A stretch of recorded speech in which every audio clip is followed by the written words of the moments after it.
नमस्कार शेतकरी बंधूंनो. शेतकरी बंधूंनो, नारळाची लागवड रोपं लावून केली जाते. त्यामुळे उत्कृष्ट प्रतीची रोपं रोपवाटिकेमध्ये तयार करणं हे महत्त्वाचं असतं. रोपं तयार करण्यासाठी अधिक उत्पादन देणाऱ्या सुधारित जातींची निवड करावी. बागेमध्ये अधिक उत्पन्न देणाऱ्या आणि नियमितपणे दरवर्षी फळं धरणाऱ्या मातृवृक्षांची निवड करावी. संकरित जातीची रोपं संकरित बियाणं निर्माण करून तयार करावीत. मंडळी, बियाण्याची फळं ही 11 ते 12 महिने पक्वतेची निवडावीत. अपरिपक्व फळं बियाण्यासाठी वापरू नयेत.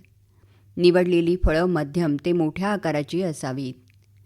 नोव्हेंबर ते जून ह्या कालावधीत तयार झालेली फळं ही बियाण्यासाठी वापरावीत. कारण या फळापासून अधिक रुजवा आणि चांगल्या दर्जाची रोपं निपजतात. बियाण्याची फळं काढताना विशेष काळजी घ्यावी. शक्यतो फळांचे घड उतरवून काढावेत. बियाण्याच्या नारळांची साठवण ही चांगल्या प्रकारे करावी. फळं माडावरून काढल्यानंतर फळावरील साल वाळेपर्यंत ती सावलीमध्ये ठेवावीत. फळातील पाणी आटू नये म्हणून जरूर त्या लांबी, रुंदी आणि खोलीचा चर खोदून त्यामध्ये बियाणं साठवावं. चरामध्ये तळाला 7 ते 10 सेंटीमीटर जाडीचा वाळूचा थर पसरावा आणि त्यावर फळं उभी म्हणजे देठाकडचा भाग वर राहील अशा स्थितीत ठेवावीत. बियाणं ठेवून झाल्यानंतर चर वाळूने भरून घ्यावा. सुमारे 5 ते 7 सेंटीमीटर जाडीचा वाळूचा थर वरती द्यावा. त्यावर गवताचा थर घालावा आणि आठवड्यातून एकदा पाणी घालावं.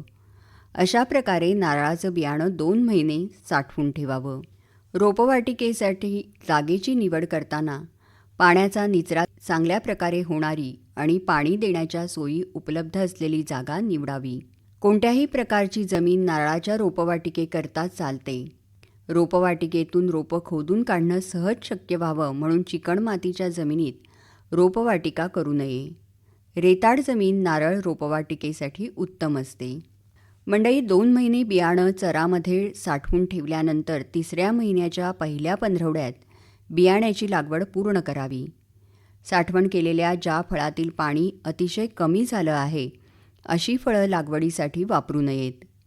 लागवड शक्यतो पावसाळ्याच्या सुरुवातीलाच करावी. बियाण्याची लागवड 4 ओळींमध्ये करावी.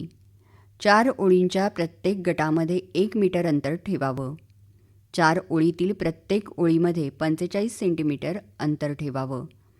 ओळीतील 2 फळांमधील अंतर 30 सेंटीमीटर ठेवावं. ओळीची लांबी सर्वसाधारणपणे एका ओळीमध्ये 100 फळं बसतील इतकी ठेवावी. बियाण्याची फळं उभी राहतील इतक्या रुंदी आणि खोलीचा चर खोदावा. देठाकडील भाग वरती करून फळं चरामध्ये उभी ठेवावीत आणि चर मातीने बंद करावा. परंतु फळांचा वरचा भाग थोडा दिसेल अशी काळजी घ्यावी. चराच्या खोलीपेक्षा जी फळं लहान असतील त्यांच्या बुडाखाली माती घालून फळं उभी ठेवावीत. जमीन सतत ओलसर राहील अशा बेतानं पाणी द्यावं. तेव्हा मंडळी, अशा पद्धतीने नारळ रोपवाटिकेचं व्यवस्थापन जर आपण केलं तर चांगली रोपं आपल्याला मिळायला मदत होईल. बरं, तर पुन्हा भेटूया उद्याच्या कृषीवाणीत. तोपर्यंत नमस्कार.